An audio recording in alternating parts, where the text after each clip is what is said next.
Good morning and welcome back to Warren Club Aston. I'm going to do a quick video after the success of my Cromwell video of showing how I paint my vehicles for the World War II bolt action powers. This time I'm going to do two universal carriers, Bren carriers. I'll show you the process over a few videos and yeah, hopefully you can see how I did it. I started off with the Bren carriers with the airbrush. I first base coated them in Vallejo undercoat brown, and then once that had dried, I gave them a coat of Russian uniform World War II, thinned obviously to throw it through the airbrush. And then I did a 50-50 mix of Russian uniform and stone grey, obviously thinned to go through the airbrush. And this, I just went along the edges and just highlighted it. It gives it a bit of a sun-bleached sort of colours. And then once I'd done that, I then hit it with gloss varnish. This helps me then to pin wash with the MIG washes and to put the decals on. And then once I've done that, then I will hit them with a matte varnish to paint the rest. Yeah, that's step one. And also I left the crew, I left them loose. Painted these with Wraithbone from Games Workshop, because I do the faces and the boots and everything, do it with contrast, because it makes it a little bit quicker and easier to paint. So that was step one. Okay, the decals are on the universal carriers. As you can see, they're the airborne guys, and I've used a 46. On the back, again, airborne. The Allied star is on the side with a tank number. This one was slightly damaged while I was taking it off, but that's not an issue. I'll weather that up and make it look okay. Again, the second one, airborne. This mudguard here is so damaged I didn't put one on. I'll maybe paint like a little bit of red there just to make it look like there was a sticker there. On the back I put the airborne one slightly higher because this is obviously damaged. Just replicates that it was damaged before it was issued to the airborne unit. And then put a sticker in a different place, and a 46 on the back. Again, here I couldn't put a Allied star on because of the drape, but what I will do is I'll paint a small white triangle here just to make it look like the Allied star is there behind it. Again, this one is completely covered where the Allied star would be, so there I didn't put anything on.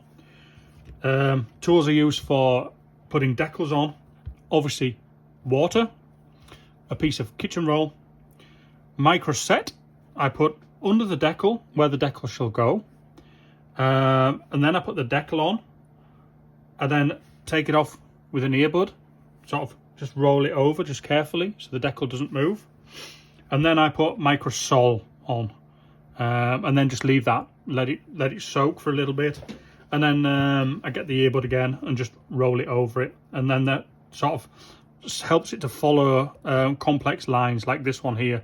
It would never have sat flat on that damaged mudguard. So that was that. Obviously I use a earbud, an old Citadel brush for water and Microsoft microcell. One tip, don't put this in your mouth. This stuff tastes vile. Quick tip. Obviously a sharp knife for moving the decal around. Be careful when you're moving the decals around that you don't actually scratch the paint from underneath.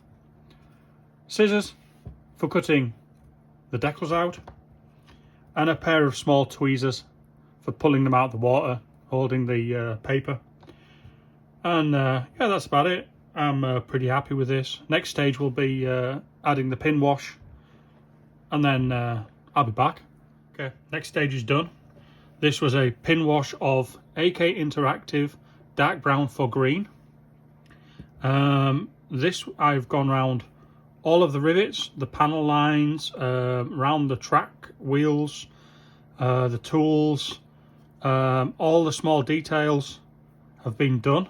There's a bit of a mess there, won't matter, because by the time I've weathered it up, you won't see the difference.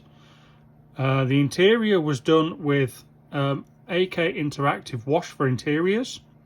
I'm not really happy with how it's turned out, but yeah, we'll see when it dries, and I'll hit it with some more weathering anyway. I've missed this side of the wheels. I need to do all the wheel hubs, so that needs to be all touched up, and that'll be done. The brush I used for this was a Winsor & Newton Series 7 000. This is for the pin washing. It works really well. And for the large stuff, I've just got an old Citadel base brush, small Citadel base brush for that. And then if you do really make a mess, you can get an earbud and some of these white spirits, and then just dip it in and then dry this off, and then just go over it, and you can wipe it off where you've made a mess. If you leave it for a couple of minutes, like let's just see if this works. I can just like wipe the excess off like that, and that cleans it up a little bit. The next stage will be a matte varnish, and then we'll start painting. Like the tracks will be done in black grey, and the road wheels around the edges, and then we can get on putting some track grime on, some wet mud and that sort of things, and the crew, painting the crew. Okay, next stage of the universal carriers. I've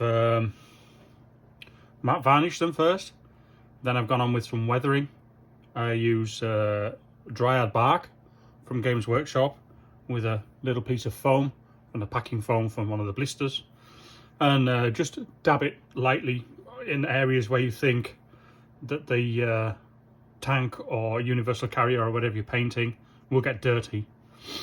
I then painted the tracks and the road wheels, not that you can see them at the moment. That was done with black grey, and then a layer of track wash, and then I've gone over with fresh mud.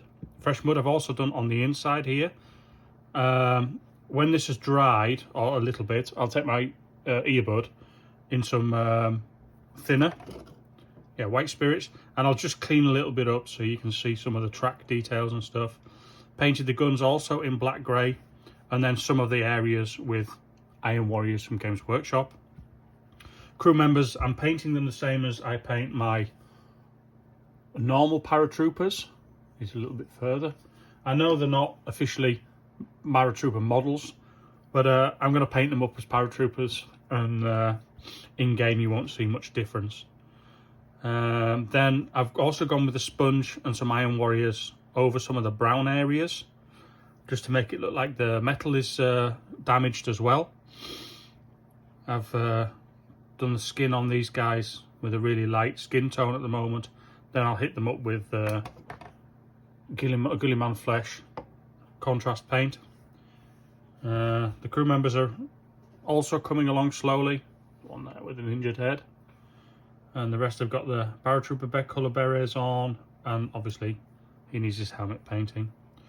Next stage will be finish off the crew members, do a little bit more on the stowage on the carriers, clean up a little bit of this stuff, and then I'll start adding some of the Forge World weathering powders. On the Cromwell I used dry mud, black soot for the cannon, so that won't be used this one, a little bit of light sand, a dark sand, sorry, and just drop them into the wheels and around the running gear, just to make them look really used. So I'll be back again with another update for the tanks in a bit. Okay, last video for the universal carriers. I have got them pretty dirty, weathered up. This is with weathering powders from Forge World. Show you the colours in a second. There is actually two colours on there, but you can't see them due to them being wet.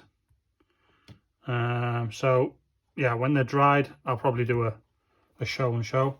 The paratroopers for in the back of it They're done the same way as I do all my paratroopers. There's also some weathering powders inside to make it extra dirty. The powders I use are dark sand from Forge World and dry mud. There's also from Forge World. And then I use pigment fixer from MIG. And then I need to leave them to dry for a day. I've got to do the capes and things. I'll just paint them up and then give them a layer of leather on the straps. And I think then I'll glue the passengers in, do some highlights, and I'm done. Maybe a dry dusting. Oh yeah, that's what I did last time with the tank. I got Iraqi sand from Vallejo Model Colour, and I thinned it to go through the airbrush, and then just sort of blow from the bottom up with the airbrush, just lightly, just giving it a light layer of dry dust. So I know Market Garden was September, but yeah, they dried out as well. So that was how I do my vehicles. Hope you enjoyed the video. This was a longer one. Let me know what you thought, and I'll see you again soon. Probably, as you can see, with more tanks. So yeah, thanks for now. Bye bye.